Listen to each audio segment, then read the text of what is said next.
strata are more educated as to the lifestyles and the problems of other women, and therefore I think that has been a great learning experience for us and has enabled us to strengthen our characters in general. So it's a two-sided thing where we've helped women and on the other hand been helped ourselves.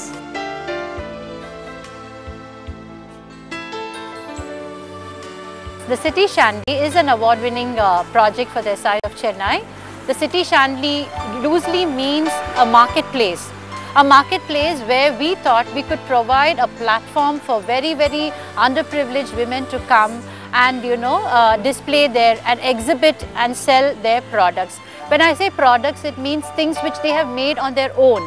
Like it could vary from pickles, it could vary from other objects like handwork and needlework, handwork and other things which they have made, probably even recycled. And it was a very big success, and every month we had about 28 to 35 women come and sell their products. All my life worked in a bank despite my sociology background, and therefore I was quite well versed with finance and management of finance. And somehow this concept of microfinance has always appealed to me whenever I visited small markets where individual women would be selling vegetables and fruits, and their whole approach to their selling of products was so different. So I thought I can make some contribution, some kind of value addition to improve not only their income but to also improve their thinking and approach to marketing of the product. And therefore I approached 2 or 3 women in a local market, and the response was very positive. They managed to get 15 ladies who all of them were vegetable vendors, and I used to meet them on Saturday because market was closed on Saturday.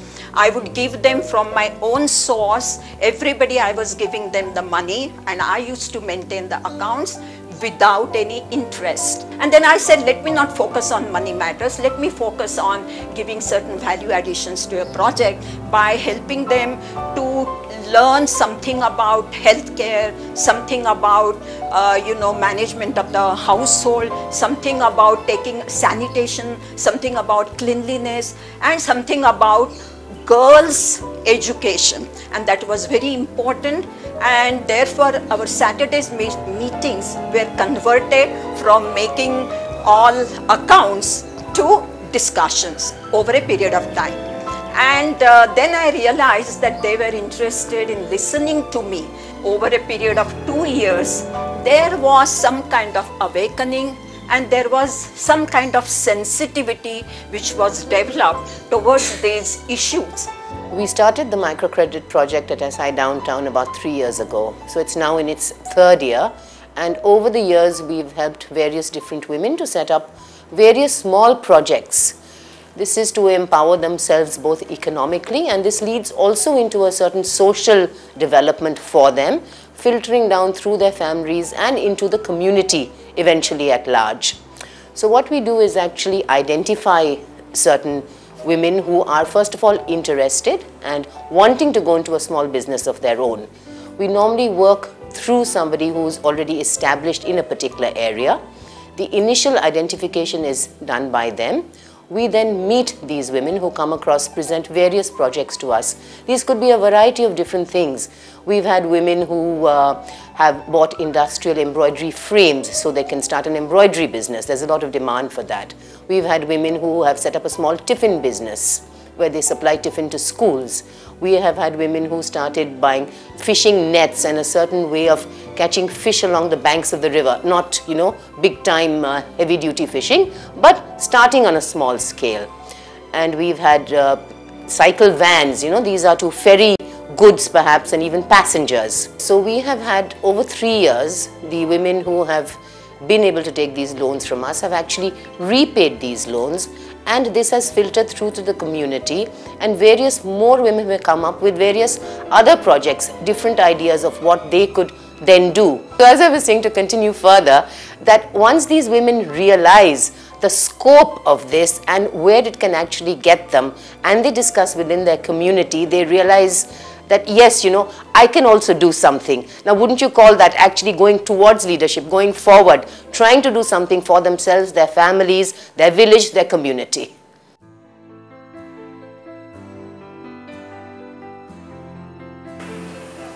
I have been working for the past 8 years in the rural sector and done a medical outreach program there.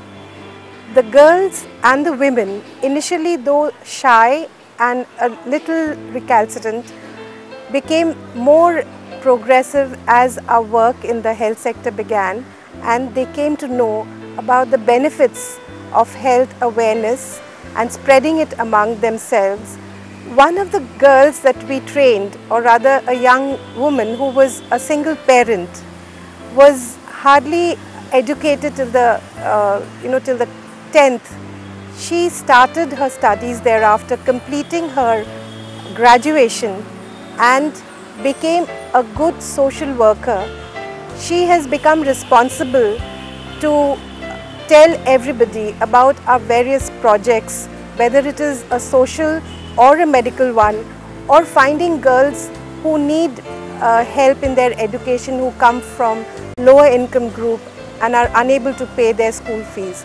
So in many ways she's become a leader and helps other women to come forward and to learn about our Seroptimus work in the village.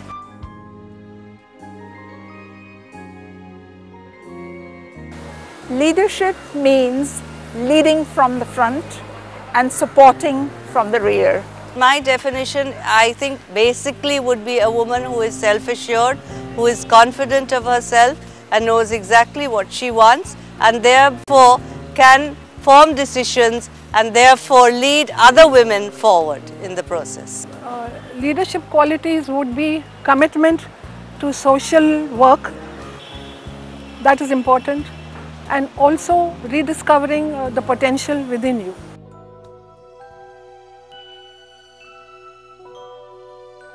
Well, yes, of course, I think Seroptimus are leaders. First of all, we're all professional women, and we've had that extra edge above other women in that we've helped others, and that helping itself forms leadership. We're leading in the field of social work, I should think. Well, I think every Seroptimus member is a leader by their own right. If they can show a new path, if they can evolve an idea which is novel and which is progressive in its outlook, then I think we have made leaders by our own rights. Yes, as a Seroptimist, I am a leader, because in my own little way, I am encouraging, teaching and leading the young girls so that they can earn a living, they can make their lives more meaningful, as well as be leaders in future. I come from a very conventional background, and there's not too much of education in my family, but of course my parents saw to it that we got educated, and that was the beginning.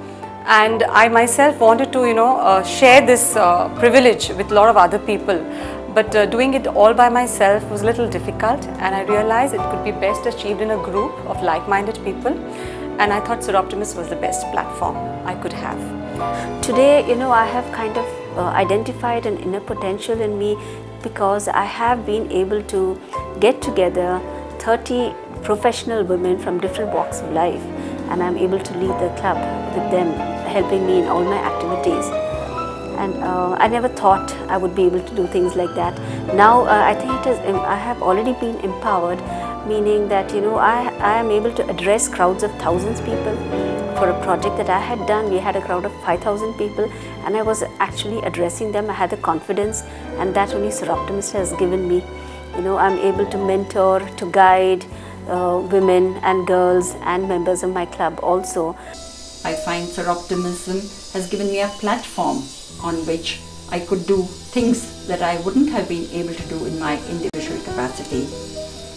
I've always felt that Seroptimism is one of the best things that could have happened to me. As Seroptimists, we want to be the women, the catalyst of change. Seroptimus has given me a purpose of life, direction, something to focus on.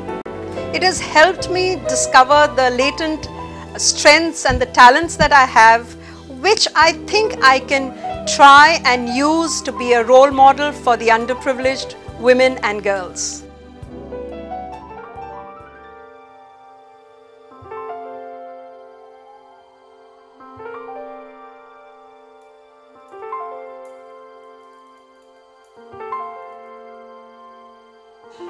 Disasters sometimes have unexpected outcomes. From the devastation of the tsunami in India in 2004 rose very strong women, women who found a new hope, great pride and immeasurable strength, strong enough to extend their support to the tsunami-stricken people of Japan in 2011. We couldn't leave without sharing this story with you.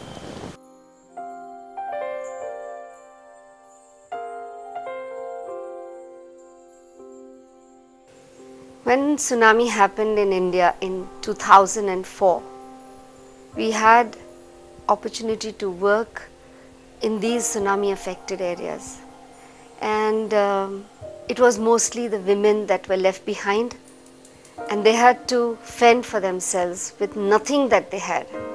Everything was lost, the boats gone, the fishing, and mostly the men all gone. And they were so devastated. So there was this little help to give them something that was therapeutic, something that they could appreciate, and emerged this dolls, Tsunamikas. And the Tsunamikas kind of gave a little hope. They saw joy into every little Tsunamika they held in their hand. Soroptimist came as a huge support at that time, because we women from the Soroptimist Club spoke about the Tsunamikas, and as these women grew, there were these, they learnt yet another skill that was of sewing, stitching, something they were never exposed to. They were from good fishermen families, and they always got their things stitched outside, but this was a new skill. They had to learn something new. So beyond these dolls that they made, they learned how to stitch, and they came up with a beautiful concept, protecting the environment, making these small bags. And here we were Soroptimists helping to distribute these bags and get those funds back to them. And while they were doing these bags, they created certain kind of a system that brought out a huge amount of leadership amongst this community.